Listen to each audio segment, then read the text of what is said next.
Olá, meu nome é Mário, seja novamente bem-vindo ao Morgatório do Pássaro. Seres humanos, a Dilma fez 2 vetos nessa última semana. Um sobre doação empresarial, em época de campanha eleitoral, e outro sobre voto impresso. Eu não vou comentar essa questão da doação empresarial, porque eu já tenho um vídeo aqui onde eu falo sobre isso daí bem detalhadamente. É aquele meu vídeo sobre cotas para mulheres no poder legislativo. Se você ainda não viu, vou deixar o link aqui embaixo para você conferir. Mas nesse vídeo aqui eu quero tirar um tempinho para comentar essa questão do voto impresso. Eu já falei algumas vezes sobre isso lá no meu Facebook, e eu percebi que as pessoas elas têm um certo medo. Elas acham que essa questão de voto impresso é você pegar o comprovante do seu voto e levar para casa, né? Essas pessoas têm medo desse comprovante porque elas pensam que isso vai ser utilizado como uma forma de coerção, né? No mesmo esquema do coronelismo, né, que nós enfrentamos na história brasileira há dezenas de anos atrás, e vai cobrar o comprovante. Você não falou que ia votar em mim, mano? Me dá o comprovante do teu voto aí. Aí o cara tem que provar que votou naquele coronel lá, né?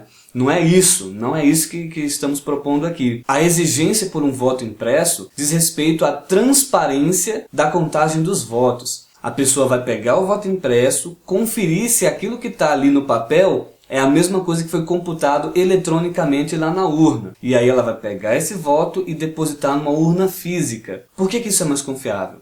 Nós usamos uma urna eletrônica de primeira geração. Essa urna já foi considerada inconstitucional em diversos países. E se não me falha a memória, ela só é utilizada aqui no Brasil e, se não me engano, na Índia. O Tribunal Superior Eleitoral faz uma propaganda excelente dessa urna, que ela é infalível e não sei o quê. Mas nós sabemos que um técnico ali da UNB conseguiu invadir e quebrar os sistemas de segurança dessa urna. Dá uma googada aí, galera. Dá uma pesquisada aí na internet, vocês vão ver incontáveis casos de fraude, de números estranhos na utilização dessas urnas eletrônicas que nós possuímos aqui no Brasil. Estamos usando um sistema fácil de se fraudar e muito difícil de fazer auditoria, de fazer conferência de votos. Diga-se de passagem, o Tribunal Superior Eleitoral faz uma burocracia muito grande para que uma pessoa, um partido, possa fazer a conferência, a auditoria desses votos. Fica aqui então a minha crítica que nós não devemos apenas trocar as urnas, devemos ir além. Nós temos que modificar as bases da execução do sistema eleitoral, porque o TSE, ele executa o sistema eleitoral e ele julga o sistema eleitoral. Então nós temos aqui 2 poderes concentrados num órgão só. Isso não é legal, porque se tiver uma fraude ali, quem vai investigar e julgar essa fraude é o mesmo órgão. Temos que separar isso, colocar um órgão independente para fazer a execução do sistema eleitoral, fazer lá a contagem dos votos, e um outro órgão vinculado ao Poder Judiciário para julgar possíveis fraudes que aconteçam aqui na execução desses processos. Bom, aí você deve estar se perguntando qual a justificativa que Dilma usou para poder vetar esse projeto de lei, né? Segundo ela, o projeto foi vetado por uma questão econômica, porque causaria um impacto de 1,8 bilhão nos cofres públicos. E isso aí não foi previsto no orçamento. Aí vem a questão das prioridades, né? Poxa, investir 1,8 bilhão para melhorar a transparência do sistema eleitoral não dá, né? Questão de orçamento, responsabilidade fiscal, mas gastar 2,3 bilhões de reais em publicidade, que foi o que o governo gastou em propaganda em 2014, não tem problema nenhum, né, Dilma? Não tem problema nenhum. Dilmãe, você não me engana. Desculpinha muito furada essa tua. Olha, galera, eu poderia passar aqui mais 20 minutos charopando, tá? Mas acho que a mensagem é muito simples, é muito básica.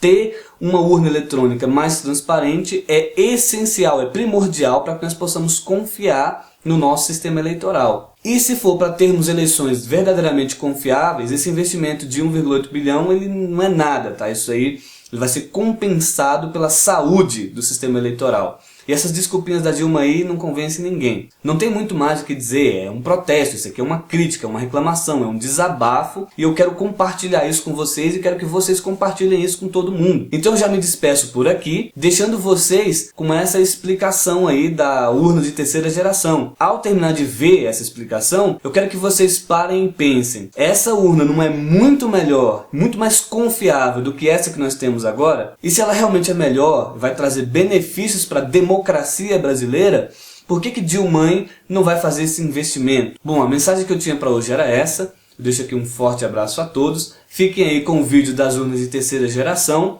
e falou! Permita-me demonstrar um sistema projetado por uma empresa argentina que aprimora o sistema tradicional, combinando com modernas tecnologias, criando um processo de votação e contagem mais transparente, preciso e auditável.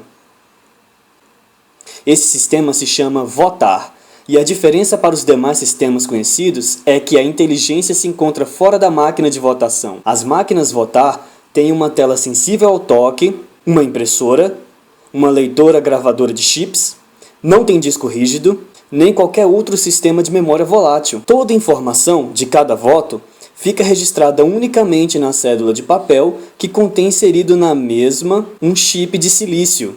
Vejamos como se prepara um processo de votação. Para iniciar a máquina, carrega-se na memória RAM o sistema operacional e as opções eleitorais que estão em um CD que as autoridades de mesa recebem. Cria-se uma ata de abertura em que se registra os nomes das autoridades eleitorais presentes. Toda a informação eleitoral se imprime e grava-se na cédula de abertura. Agora tudo está pronto para a abertura da sessão eleitoral. A cédula eleitoral tem em uma das extremidades um código alfanumérico impresso sobre os dois lados, separados por picotes. Isso para evitar manobras fraudulentas como voto em cadeia ou voto formiga. O primeiro lado fica retido na mesa, junto com o documento do eleitor. O eleitor, então, recebe a cédula única eletrônica e insere na impressora da máquina. Na tela sensível ao toque, estão as opções políticas disponíveis. Essas opções vão mudar de lugar cada vez que se acesse a tela de opções, para evitar que o posicionamento de candidatos influam nas escolhas do leitor. São mostrados os nomes dos partidos e dos candidatos em fotos coloridas e símbolos que facilitam a escolha. Agora eu vou mencionar um dos aspectos mais importantes desse sistema. A máquina não registra informação alguma das escolhas feitas pelo eleitor. Toda a composição do voto é impresso na cédula, onde também é gravado o voto digital no chip existente na própria cédula, e que não poderá ser gravado novamente. Nesse momento, é gravado o registro eletrônico do voto e que não necessita a posterior interpretação da máquina. Aqui se processa o segundo aspecto diferencial dessa máquina. O eleitor pode verificar se a informação registrada eletronicamente coincide com a que está impressa na cédula. Para isso, aproxima o chip da cédula ao leitor da máquina e na tela é mostrada a imagem do que se encontra, impresso no papel. Sem nenhum conhecimento técnico especial, o leitor pode verificar a consistência do sistema. O eleitor destaca o segundo lado picotado da cédula e entrega ao mesário para confirmar se essa é a mesma cédula recebida no início do processo. Então, o leitor introduz a cédula na urna, como se votasse no sistema tradicional.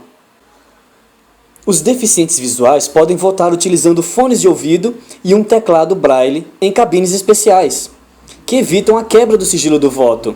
O último eleitor vota, aí então começa a etapa de escrutínio ou contagem. Aqui aparece outro aspecto que diferencia esse dos outros sistemas. A máquina contém a mesma informação que tinha quando iniciou-se o processo, ou seja, nenhuma. Em consequência, não há nenhum botão que se possa pressionar para obter a impressão dos resultados. O que deve ser feito é uma contagem de votos passando um por um pelo leitor da máquina. Este é um processo muito mais rápido e preciso que o sistema tradicional, e ao mesmo tempo permite às autoridades da mesa e os fiscais de partido confirmar que a máquina contará e assinará corretamente todos os votos. À esquerda da tela se projeta a imagem do voto, que coincidirá com a que se encontra impressa no papel e que foi verificada também pelo eleitor. À direita é mostrada a súmula de votos por partido e categoria de cargos. A máquina filtra erros intencionais ou não intencionais durante o processo de escrutínio. Por exemplo, se passa-se uma cédula que já tenha sido contada ou uma cédula falsa, esta será recusada pelo sistema e não será contada. Por consequência, o processo de contagem de votos se realiza com total precisão, com a devida verificação e controle por parte dos cidadãos, sem conhecimentos técnicos especiais. Terminado o escrutínio, os resultados são impressos e gravados em uma cédula de encerramento, que também contém um chip. E mesmo assim, ainda se imprime e grava uma cédula de transmissão com os resultados, que serão enviados por meio de uma conexão segura aos computadores onde se concentram a totalização dos votos. Os fiscais de partido também recebem cópias impressas com os resultados, que logo poderão comparar com o que se publica na internet, desde a central de computadores.